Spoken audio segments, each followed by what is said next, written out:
Në një debat mediatik që ka ndezur rrjetet sociale, moderatorja dhe gazetarja e njohur Alketa Fejziu ka ndarë opinionin e saj për mënyrën se si po shfaqet Big Brother Kosova gjatë orëve të ditës.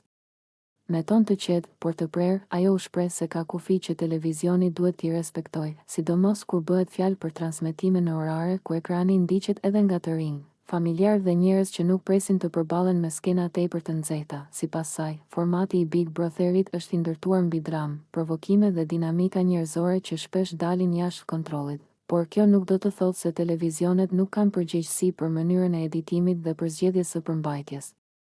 Nuk jam për porno në mes të ditës, theksoi ajo, duke ja bërë të qartë publikut se kritika e saj nuk është kundër formatit vetë, por kundër mënyrës si menaxhohen disa skena.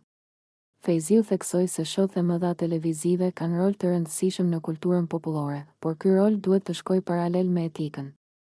Ajo shtoi se shpesh, për të rritur audiencën, televizioni i jep prioritet momenteve më të zjarrta mes banorëve, ndërsa neglizhon faktin që programi, në shumicën e rasteve, është i aksesueshëm nga të gjitha grup moshat, ndërkohë, sipas saj, nuk është çudi që publiku polarizohet.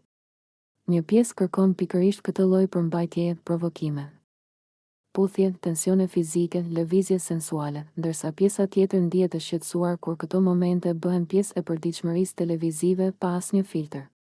Këtu qëndron edhe thelbi i debatit, deri ku duhet të shkojë argëtimi. Në analizën e saj, Alketa theksoi se Big Brotheri, ashtu si çdo produksion tjetër i madh, ka mundësi të përzgjedhë linja narrative më të pasura, më inspiruese, më njerëzore. Jo domosdoshmërisht gjithçka duhet të mbështetet te provokimi vizual. Sipas saj, është e kuptueshme që banorët janë të rinj, energjik dhe spontan, dhe se brenda 4 mureve emocionet shpërthejnë lehtë, por përgjegjësia editoriale nuk duhet.